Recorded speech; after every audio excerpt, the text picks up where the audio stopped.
قل هذه سبيلي أدعو إلى الله على بصيرة أنا ومن اتبعني وسبحان الله وما أنا من المشركين. اعوذ باللہ من الشیطان الرجیم.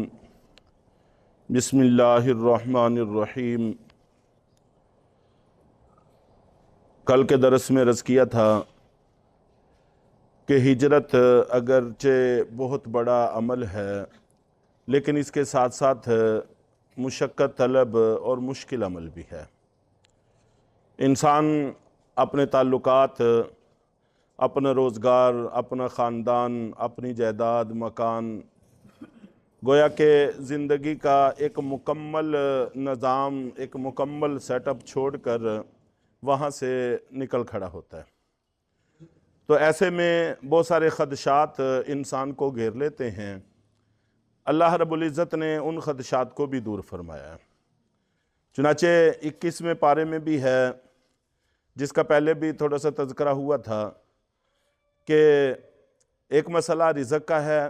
پریشانی لینے کی ضرورت نہیں ہے، جتنی بھی مخلوقات ہیں سب کا رزق اللہ کے ساتھ ہے، اور انسانوں کے علاوہ کوئی بھی اپنے رزق کا ذخیرہ اپنے ساتھ نہیں لیے پھرتا. اللہ تعالیٰ سب کو پالتے ہیں. اور دوسرے نمبر پر موت کا ڈر، تو وہ بھی پریشان ہونے کی ضرورت نہیں ہے. کل نفس ذائقۃ الموت، کہ ہر شخص نے موت کا ذائقہ چکھنا ہے. نہ پیچھے رہنے والے سارے بچ جاتے ہیں، نہ جانے والے سارے مر جاتے ہیں. ہر کسی نے اپنے اپنے وقت پر جانا ہے اور اس کو چکھنا ہی ہے. یہ ایسا پل ہے کہ جس کے اوپر سے گزرنا ہی ہوگا، اس لیے اس کی بھی زیادہ پریشانی لینے کی ضرورت نہیں ہے. اور اس کے علاوہ بیماریوں کے خدشات بھی ہوتے ہیں. جہاں جا رہے ہیں وہاں کی آب و ہوا موافق آتی ہے نہیں آتی، تو یہ مسئلہ بھی ہے. چنانچہ مدینہ منورہ میں شروع کے اندر صحابہ کرام بیمار پڑ گئے تھے. وہاں کا بخار بھی بڑا معروف اور مشہور تھا، اور نبی پاک صلی اللہ علیہ وسلم کا معجزہ تھا کہ وہاں کی پھر ساری بیماریاں وہاں سے نکل گئیں، اور مدینہ منورہ کی خاک شفا کہلانے لگی. وہاں کی آب و ہوا انتہائی پاکیزہ اور صاف ستھری بن گئی. تو اس چیز کو بھی اللہ رب العزت اپنے بندوں کے لیے درست فرما دیتے ہیں. یہ بھی کوئی ایسا مسئلہ نہیں ہے. اور جو اپنی زندگی کا مکمل نظام اور سیٹ اپ چھوڑ کر آئے ہیں اس کے متبادل کا تذکرہ ہے. وَمَن يُهَاجِرْ فِي سَبِيلِ اللَّهِ يَجِدْ فِي الْأَرْضِ مُرَاغَمًا كَثِيرًا وَسَعًا، کہ جو شخص بھی اللہ کے راستے میں ہجرت کرتا ہے تو وہ زمین میں بہت گنجائش اور بہت وسعت پائے گا. چنانچہ حضرت ابراہیم علیہ السلام کا میں نے حوالہ دیا تھا کہ عراق میں ان کے لیے بڑی تنگی تھی، مشکل تھی، اور اتنی مشکل تھی کہ ولادت سے پہلے ہی ان کی والدہ کو غار میں پناہ لینا پڑی. اور قرآن پاک میں وہ واقعہ بھی منقول ہے کہ غار ہی کے اندر انہوں نے پرورش پائی. اور جس وقت پہلی دفعہ رات کو باہر نکلے، ستاروں کو دیکھا تو ستاروں کے متعلق سوال کیا والدہ سے، کیا یہ میرا رب ہے؟ اور چاند کو دیکھا تو سوال کیا کہ کیا یہ میرا رب ہے؟ یعنی ہوش میں آنے کے بعد جب بچہ بولنے لگ جاتا ہے، سمجھنے لگ جاتا ہے معاملات کو، اتنی عمر تک غار میں پناہ لینا پڑی. اور بعد میں بھی جو حالات تھے وہ آپ سب کے سامنے ہیں، علم میں ہیں، کہ نمرود اور اس کی مکمل توانائی حضرت ابراہیم علیہ السلام کے مد مقابل کھڑی تھی. تو وہاں سے ہجرت کر کے شام کی طرف آئے تو اللہ رب العزت نے یہاں پر ان کو بڑی عزت عطا فرمائی اور اولاد بھی عطا فرمائی، اور اولاد سے آگے پھر نسل بھی چلی، اور نسل میں بعد میں آنے والے سارے انبیاء کرام انہی کی نسل سے پیدا ہوئے. تو اللہ تعالیٰ نے بے شمار عنایات کے دروازے ان کے لیے کھول دیے. اور اسی طرح حضرت موسیٰ علیہ السلام مصر کے اندر، آپ کی پوری قوم آپ جانتے ہیں کہ فرعونیوں کے زیر دست تھی اور بڑی مشکل زندگی تھی. تو وہاں سے ہجرت کی تو اللہ تعالیٰ نے بڑی فراوانیاں عطا فرمائیں اور ملک شام کی طرف ہجرت کی. اللہ تعالیٰ نے بڑی عزت سے نوازا، اور بعد میں یہ مصر بھی انہی کو عطا کر دیا، تو یہ اور بھی زیادہ اللہ کی طرف سے عنایت ہوئی۔ اور اسی طرح نبی پاک صلی اللہ علیہ وسلم کی ہجرت کا میں نے تذکرہ کیا۔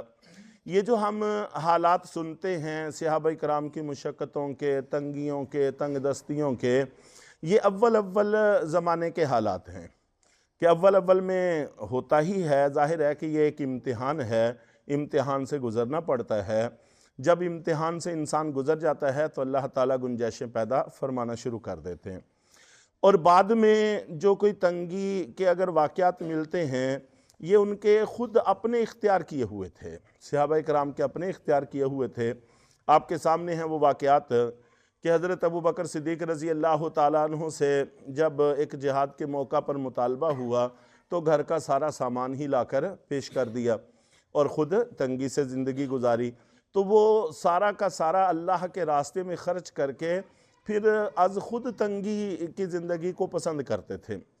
ازواج مطہرات کا بھی یہی حال تھا کہ اللہ کے نبی صلی اللہ علیہ وسلم سال بھر کا اکٹھا خرچ ان کو اتنا وافر مقدار میں عطا فرما دیا کرتے تھے کہ اگر وہ اس کو سال پر تقسیم کر کے استعمال کرتی تو اچھا خاصا خوشحال گرانہ کے طور پر وہ اپنا وقت گزار سکتی تھیں، لیکن ایک ہی دن میں سارا کا سارا خرچ کر دیتی، اور یہاں تک کہ اس دن کے روزے کے افطار کے لیے بھی کچھ نہ بچاتی، اور پھر اللہ کے بھروسے پر روزے رکھے بھی جاتے، کھولے بھی جاتے۔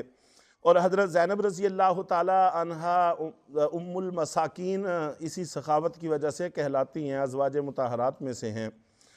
بلکہ ایسے لوگوں کو، صحابہ کرام کو یا ہجرت کرنے والوں کو بھی اللہ تعالیٰ اتنی وسعتیں عطا فرما دیتے ہیں کہ جو پہلے تنگیوں میں وقت گزار رہے ہوتے ہیں۔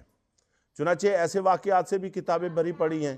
حضرت ابو ہریرہ رضی اللہ تعالیٰ عنہ ایک علاقے کے گورنر تھے، وہ خود اپنا واقعہ بڑا لطف لے کر سنایا کرتے تھے اور فرمایا کرتے تھے کہ اے ابو ہریرہ، تم ایسے قبیلے کے نوکر تھے کہ جہاں پر تمہیں معاوضے کے طور پر صرف 2 وقت کا کھانا ملتا تھا، اور قافلے کے ساتھ پیدل تمہیں چلنا پڑتا تھا، اور وہاں پر جا کر جب قافلہ پڑاؤ کرتا تو تمہیں لکڑیاں اکٹھی کرنے پہ لگایا جاتا تھا، یہ تمہاری ذمہ داری ہوتی تھی، اور آج تم گورنر ہو اور مسلمانوں کے امام ہو اور امیر المومنین کہلاتے ہو۔ تو اس طرح سے گفتگو فرمایا کرتے تھے، یعنی وہ صحابہ کرام جو پہلے نادار تھے، تنگ دست تھے، اللہ تعالیٰ نے ان کو بھی ہجرت کی برکت سے بڑی وسعتوں سے مالا مال فرمایا۔ تو ایسے واقعات صحابہ کرام کی حیات میں کوئی کم نہیں ہیں۔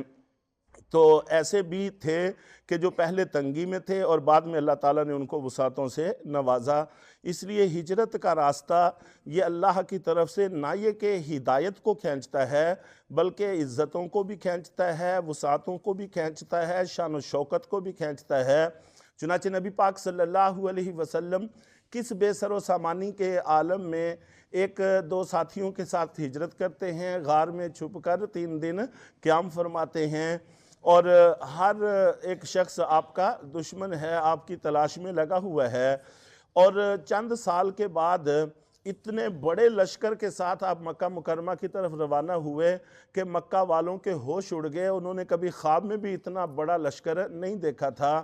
اور ابو سفیان کا وہ بات ریکارڈ میں موجود ہے کہ حضرت عباس رضی اللہ تعالیٰ عنہ کو خطاب کر کے کہا کہ عباس، اللہ نے تیرے بھتیجے کو بڑی شان سے نواز دیا ہے، بڑی شان و شوکت سے نواز دیا ہے۔ تو اللہ رب العزت نہ صرف یہ کہ وطن دیتے ہیں بلکہ شان و شوکت بھی دیتے ہیں اور غلبہ بھی دیتے ہیں، سلطنت بھی دیتے ہیں، بے شمار عنایات سے نوازتے ہیں، بشرطے کہ اللہ کے نام پر ایک دفعہ قدم اٹھایا جائے۔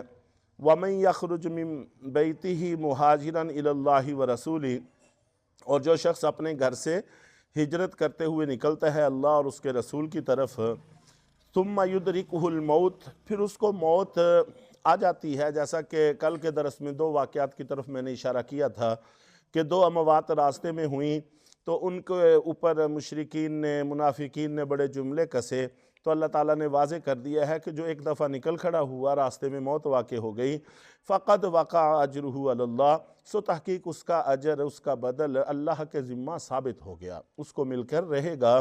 جو منزل تک پہنچے ہیں جیسے ان کو اجر ملے گا، جو پہلے ہی انتقال کر گئے ان کو بھی ویسا ہی اجر ملے گا۔ وَقَانَ اللَّهُ غَفُورًا رَحِيمًا، اور اللہ تعالیٰ بہت بخشنے والے ہیں، بہت رحم کرنے والے ہیں۔ اللہ تعالیٰ ہم سب کو دین پر عمل کرنے کی توفیق عطا فرمائے۔